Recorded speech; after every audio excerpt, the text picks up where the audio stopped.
প্রতিবাদের জন্য শিবচরবাসী, সারা শিবচরের লোক ঘর থেকে বেরিয়ে আজ ফুটে উঠেছে।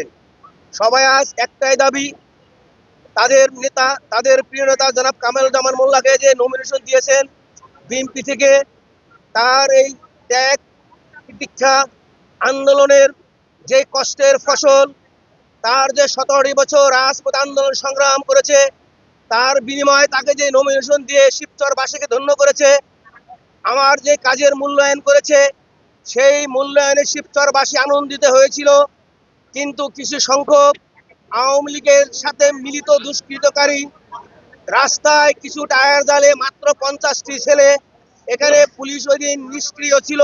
পুলিশ কোনো ভূমিকা রাখলে 5 মিনিটও রাস্তায় থাকতে পারতো না। আমি জানি না কেন পুলিশ ওই দিন নিষ্ক্রিয় ছিল। তারপরে তারা 2 ঘন্টা রাস্তা বন্ধ রাখে, মাত্র 50 জন লোক।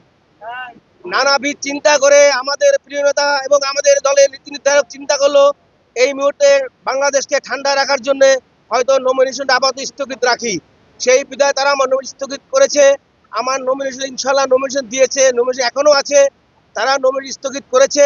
তারপরও মানুষ আজ দেখেন, আপনারা নিজেরাই চোখে দেখতেছেন, হাজারে হাজারে মানুষ, আর 50,000 লোক এখানে উপস্থিত হয়ে সবাই তাদের মনের আশা ব্যক্ত করতেছে। তারা চায় তারা আমাকে নিয়ে এই শিবচরে ধানের শীষের মাধ্যমে আমাকে জয়যুক্ত করে এই শিবচর সিটটি 30 বছর পরে বিএনপিকে উপহার দেবেন ইনশাআল্লাহ।